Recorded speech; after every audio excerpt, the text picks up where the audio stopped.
So I had the company name, and I was racking my brain for a logo. I mean, the logo is like so crucial. It's the first thing people are going to see. Then one night, my muse came and popped into my head, and I saw it. Just like that moment in Boogie Nights where I just saw it in big, bright, flashing neon lights. Naturally, the moment I could, I went and sat down in front of the computer and opened up Microsoft Paint and got to work. And this is the original logo that I created.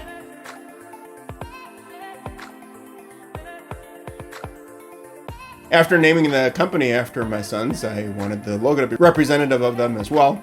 And keep in mind, we're looking at the original logo. I'll talk about the current logo in a moment. The house represents Jacob. He was very much into buildings and architecture and engineering. The smiley face there is made up of baseball seams, and that is for Joshua. He had a deep passion and love for baseball, and actually had the honor of coaching him for, probably about 9 years through high school. From 9 on until sophomore year of high school. And the eyes and the nose, that represents Nathaniel. If you turn it on its side there, it's actually the bass clef. And it's very fitting because Nathaniel was a pianist. He was given it up to do stage performance now, but he was an excellent pianist and also a lefty. So very, very fitting symbol for him. Later on, I changed the smile out. As we grew and more people were seeing our logo, we were getting some feedback. Some people were saying that the baseball seams actually looked like stitching and just seemed a little creepy and morbid. So we ended up changing the smile out to what you see today. And that took a while too. Had to find the right smile.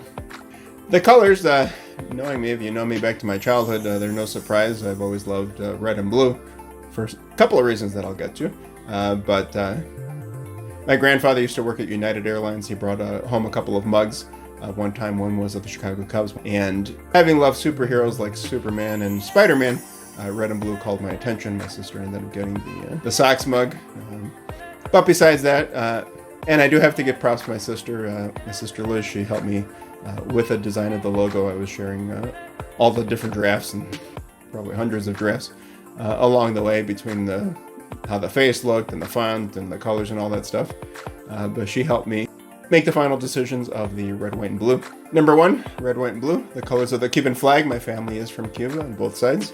And I wanted to pay homage to them, those who came before us, who worked so hard to give the best opportunities to their children, their grandchildren, and now their great-grandchildren.